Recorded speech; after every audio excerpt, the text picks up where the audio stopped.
So let's talk about June 26th's rate sheet, right? Everything has come down a little bit because the war with Iran was cooling off. Funny thing about that is there was a ship that was sailing through the Strait of Hormuz, and then it got attacked by a missile. And then the United States attacked a bunch of storage sheds that had drones and missiles in them and said, don't do that again. 30-year agency, 5.99%. 5-year ARM, also at 5.99%. 15-year agency, 5.5%. 30-year FHA full doc and the 30-year VA full doc is sitting at 5.625%. The 30-year non-QM is 6.375%. 30-year VA refinance, it's interest rate reduction refinance loan, the IRRRL. That's at 5.625% as well. 30-year DSCR is at 6.25% for all you investors. And then the 30-year Jumbo Smart for everyone who is looking at luxury property, high-end real estate. It's at 5.99%. It's below 6. That's looking good. That's looking better than what we were looking at. So here's the thing. The 10-year treasury yield didn't change much. It's at 4.39%. And the financial report says investors are balancing easing inflation signals from lower oil prices with mixed macro and policy developments. It's probably talking about no more future guidance from the Fed. Because oil did fall. It fell about 3.5% down to $73 a barrel.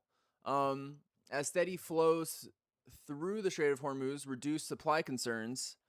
However, there are those macro signals and they remain mixed, with the U.S. trade deficit widening to 105.88 as exports fell and imports rose. So that's pointing to softer external demand. At the same time, the Fed officials signaled the rates will remain appropriately positioned while inflation is still elevated. In housing, there is a proposed legislation to expand Fannie Mae and Freddie Mac into construction lending, and that could increase support for home building activity and increase the supply.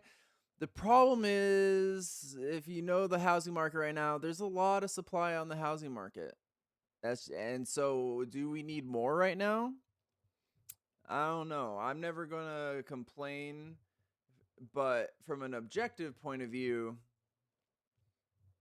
there's a lot of homes for sale in a lot of states, and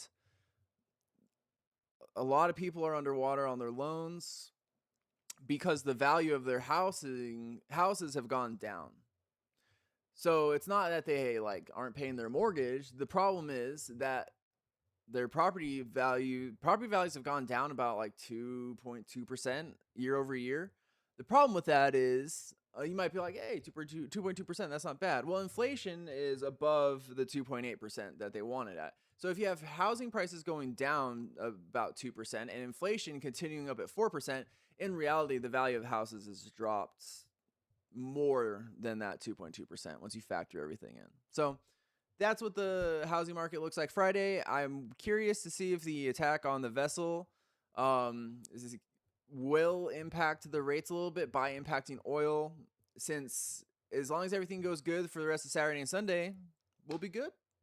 So I'm looking forward to that. There was no big jumps in mortgage-backed securities, so I'm not expecting to see that make an impact on the rates either, but only Monday will tell. Things can happen in this crazy world. Have a wonderful weekend.